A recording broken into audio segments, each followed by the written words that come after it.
Salut à tous, aujourd'hui je vous fais une nouvelle vidéo avis en fait sur la dernière vidéo actuelle de Rémi de l'école rémissilienne que vous voyez, il est ouais là. C'est un test, voir un petit peu si ça rend mieux quand je vais mettre la vidéo en même temps, je vais faire des cuts du coup parce que je vais pas mettre toute la vidéo, juste les passages auxquels je vais répondre, où je vais juste donner que j'ai la même sensation ou que j'ai un avis différent, voilà. Donc dites-moi ce que vous en pensez. Le chaud, le froid, le sec, l'humide, le salé, le sucré, même si c'est salé et sucré. Même si le contraire de sucré c'est amer, il me semble. Donc vous avez un peu compris le délire, quoi. Genre yin-yang, bien et mal, tout ça. Opposition des deux. Néanmoins, il s'avère qu'en réalité, et ça c'est facile à comprendre, on peut connaître le bien que si on a connu le mal. Oui, carrément. C'est pour beaucoup de choses d'ailleurs. C'est-à-dire que on oppose toujours deux choses. C'est impossible de connaître le bien sans connaître le mal. C'est impossible de connaître la richesse sans connaître la pauvreté. C'est impossible de connaître le bonheur sans connaître le malheur. Je pense que si on connaît que l'un des deux, on peut pas, vraiment connaître que l'un des deux. C'est-à-dire, en fait, c'est pas possible même. C'est soit on connaît les deux, donc du coup on se rend compte de la valeur de l'un et de l'autre, soit on les connaît pas, en fait, on s'en rend pas compte. Je pense que c'est ça. Si je connaissais pas la richesse, je saurais pas que je suis pauvre. Je m'en rendrais pas compte. En fait, je serais même pas pauvre puisqu'il y aurait pas de riches. Ou du moins d'après ce que je sais. Voilà. France, Amérique, c'était le bon camp. Après, il y a le communisme, hein, bien évidemment, et après, il y a le nazisme. Et on a tendance à dire que le nazisme c'est quelque chose de mauvais. Je ne dis pas que c'est quelque chose de bien, c'est sûr et certain. Mais est-ce qu'on peut réfléchir à ça 2 secondes? Est-ce qu'on peut considérer que notre point de vue est plus légitime que celui de notre adversaire, parce qu'il s'agit bien d'une confrontation, alors qu'au final, nous on pense faire le bien. Mais lui, est-ce qu'il fait le mal ou est-ce qu'il fait le bien? Je pense que dans sa tête, il faisait le bien. Il savait qu'il y avait une part de mal, bien entendu, surtout quand même. Mais je pense que pour lui, c'était pour un objectif qui catégorisait de bien, même d'utopique carrément pour lui. Mais je pense que toujours, de toute façon, c'est comme on dit, c'est le vainqueur qui écrit l'histoire. Donc c'est le vainqueur qui se place toujours en héros. Le vainqueur va pas se placer en mauvaise posture. On va pas dire oui, regardez, on a battu les nazis, on est des salauds. Déjà parce que c'est faux, mais en plus, faux. C'est un débat, mais moi je pense que c'est faux de dire ça. Mais on va prendre un autre exemple qui remonte à quelques centaines d'années, quand l'Europe a débarqué dans l'Amérique du Nord et qu'elle a massacré tous les Amérindiens. Ouais, mais bon, comme c'est nous qui l'avons fait, comme on est les vainqueurs, ils sont plus là, donc globalement, soit on n'en parle plus, soit on dit que, on dit pas que c'est bien, mais on dit pas que c'est une mauvaise chose en fait, parce que c'était une conquête en quelque sorte, et voilà, je trouve que souvent, en fait, ouais, c'est ça, c'est celui qui reste qui est le bien, quelque part. Combien de fois on s'est retrouvé dans une œuvre avec un anti-héros qui est complètement dévasté et qui en fait se retrouve à faire des choses mal, mais qu'il considère lui comme étant bien. Oui, c'est vrai que souvent dans les œuvres, style les Disney ou quoi, on oppose vraiment le bien et le mal, comme un héros pur, on va dire, entre guillemets, et la noirceur totale du méchant. Sauf que, si on veut se rapprocher de la réalité, il y a des œuvres qui le font d'ailleurs, beaucoup, et c'est souvent les plus appréciées, c'est-à-dire que le, le, le héros et l'entre guillemets méchant, tous les deux, ils font des bonnes et mauvaises choses, d'après notre avis de spectateur. Et pareil pour le méchant, c'est juste, ils sont plus vraiment le bien et le mal, c'est des adversaires. Alors, je pense. Est-ce qu'on peut considérer que la subjectivité a un poids sur la conception du bien ou du mal? La subjectivité, à savoir, pour ceux qui ne savent pas, c'est considérer quelque chose de son point de vue. L'objectivité, c'est considérer quelque chose de point de vue extérieur. Je pense que pour tout ce qui est science dure, il faut être objectif. Mais pour tout ce qui est science molle, même si j'aime pas le terme, il faut être subjectif. Pour moi, c'est la subjectivité de tout le monde rassemblé. Plus on a de subjectivité, plus on a d'avis différents. sur la chose, plus on va arriver à faire une synthèse et se rapprocher de ce qu'est la vérité. Comme avait dit Missor, c'est y a qu'une réalité, mais on voit tous qu'un petit bout. Et du coup, quand on prend la vision de tout le monde, on voit mieux la réalité, on arrive à faire un meilleur dessin quelque part. Je pense que c'est aussi le cas pour le bien et le mal.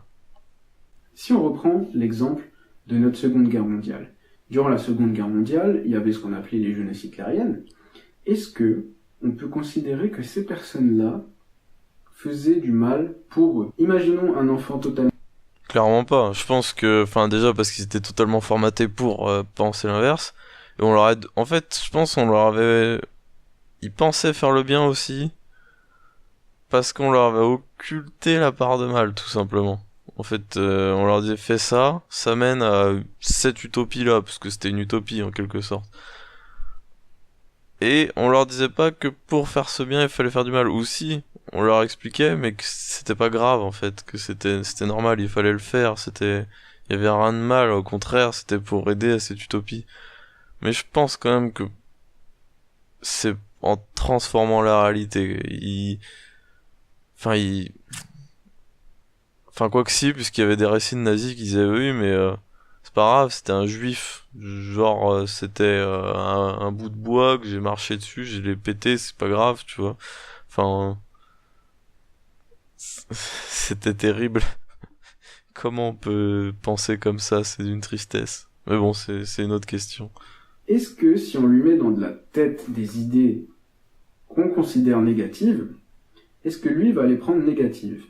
Est-ce que si demain on prend un enfant et qu'on lui dit « tuer c'est bien », qu'on lui apprend ça depuis le début de sa vie, est-ce qu'il va à un moment donné comprendre que c'est mal ou bien? Alors je pense qu'en fait on est tous entre guillemets purs, neutres, je sais pas comment, ouais neutre c'est mieux que pur. Euh, et ouais c'est vraiment au cours de l'éducation, de la vie ou quoi, de ce qu'on va nous dire. C'est pour ça qu'on disait avant formaté. Donc si on te dit que ça c'est bien, au début tu vas le penser, je pense. Mais plus tard, quand t'arrêtes, enfin tout le monde ne le fait pas, mais si on en a tous la possibilité en tout cas. Si plus tard tu veux te poser toi-même la question, en fait, arrêter de croire les gens et te poser toi-même des questions, faire tes propres recherches et te faire ton propre avis en fait, et plus suivre l'avis des gens, je pense que là tu peux te rendre compte que ce qu'on t'a dit depuis toujours, donc tu sais bien par exemple, tu peux continuer à le trouver bien, ça se trouve après tout j'en sais rien, ou tu peux te dire en fait c'est mal, parce que c'est ta propre réponse à la question. Pas parce que t'as continué à écouter ce que les autres te disent. Beaucoup, hélas, restent toute leur vie à pas avoir leur propre réponse à la question, enfin à une question, il y en a plein des questions. Et juste, ils ont pas cherché à se faire un avis, ils ont écouté celui d'un autre et ils l'ont pris pour soi. Alors ça, c'est ce qu'on fait quand on est jeune, oui, mais c'est dommage de pas le faire quand on est plus, enfin, je m'écarte un petit peu du sujet. On se rend compte qu'en réalité, c'est la subjectivité qui joue. Comme j'ai dit, c'est notre réaction face à quelque chose. Et notre réaction est due à quoi? Est due à notre vécu. Ouais. Et pas à autre chose. C'est quelque chose, on peut pas être objectif à 100%. Je pense qu'on portera... Oui, ça revenait sur ce que je disais tout à l'heure, j'ai un petit peu précédé la question, je me rends compte. Ouais, je suis totalement d'accord avec ce que tu viens de dire. Bon, revenons au bien et au mal. J'espère que cette vidéo sera pas ennuyante. Dis-moi si elle est ennuyante, hein, parce qu'on sait jamais, je teste un nouveau... Non, t'inquiète, tout se passe bien. C'est la conception de Missor. Moi, je considère que justement, on est avec le bien et le mal en soi, que ce soit clair.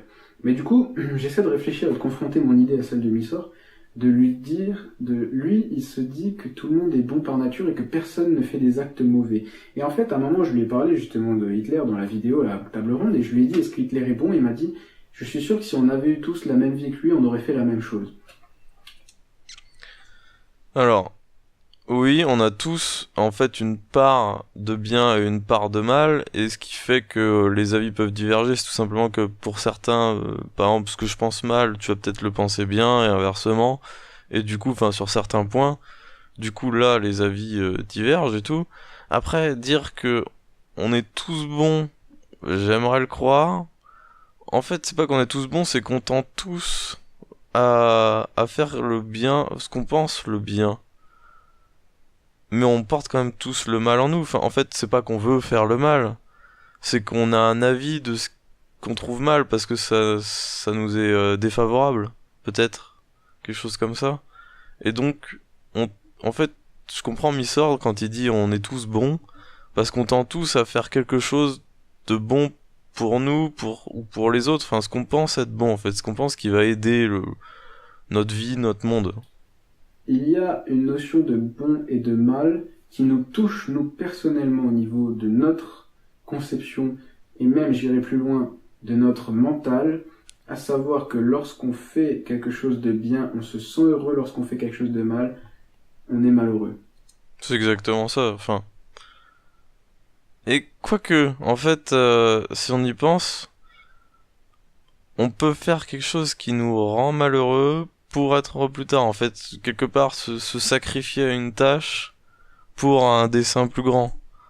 Enfin, c'est comme, par exemple, je veux une maison, il me faut de l'argent, je vais me sacrifier au salariat, à faire quelque chose que j'aime pas,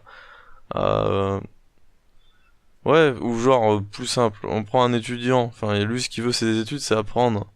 Et il sacrifie de son temps à faire quelque chose qui le rend pas forcément heureux, genre travailler à McDo, je pense pas que ça rend les gens réellement heureux, mais c'est juste qu'il a besoin de cet argent pour ses études.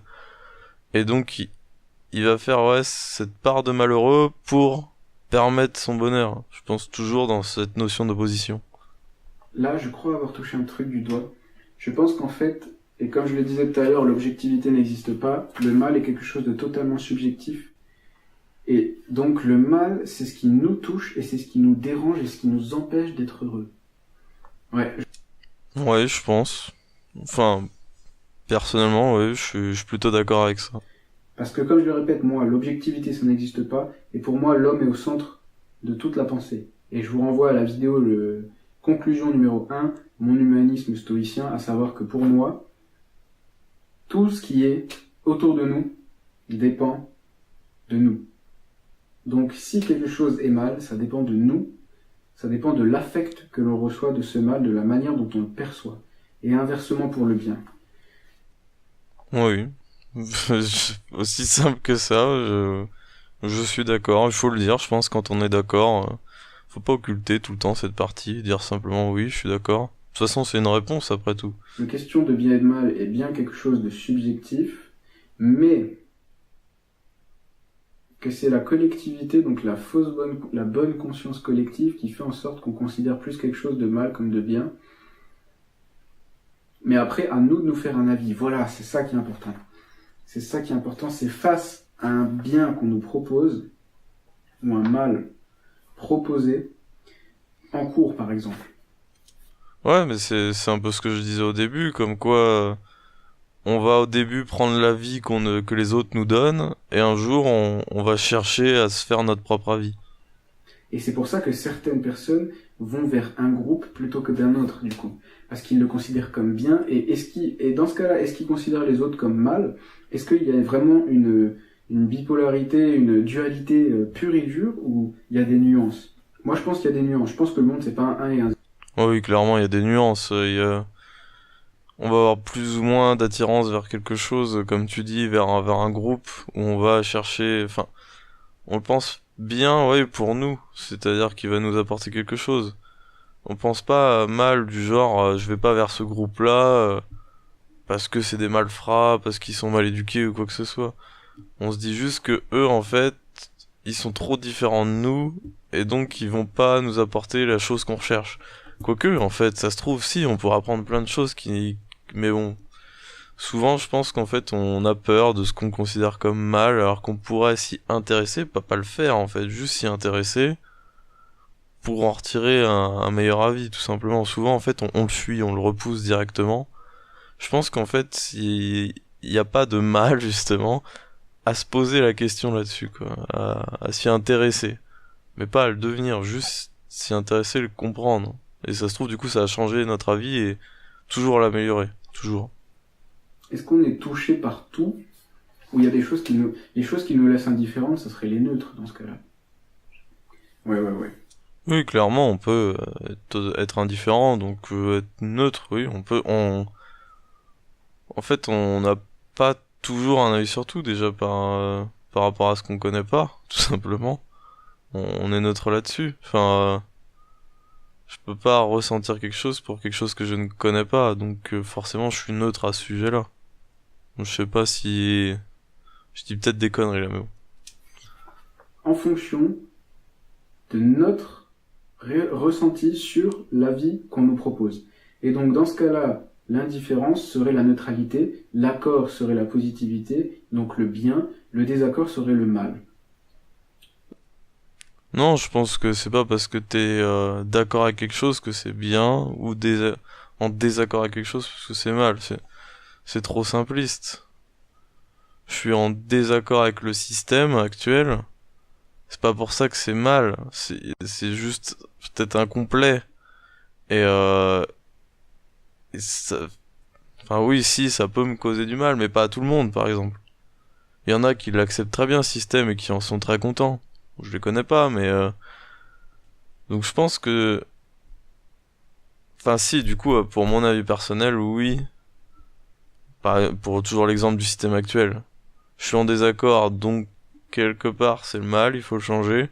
Mais pourtant, je me rends compte que c'est juste mon avis et que ça plaît à beaucoup de gens. Et donc, peut-être que tout simplement j'ai tort, donc ou une part de raison. Donc il y a pas, je trancherai pas autant en fait. Voilà.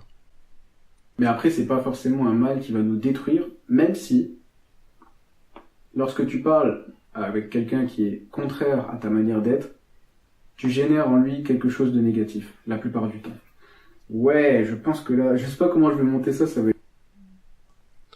Je pense pas qu'on génère du négatif chez quelqu'un. Au contraire, on peut générer de la nouveauté. Enfin, si quelqu'un m'apporte un avis contraire au mien, ah, ça va me refaire me poser des questions. Et du coup, je vais peut-être apprendre des choses.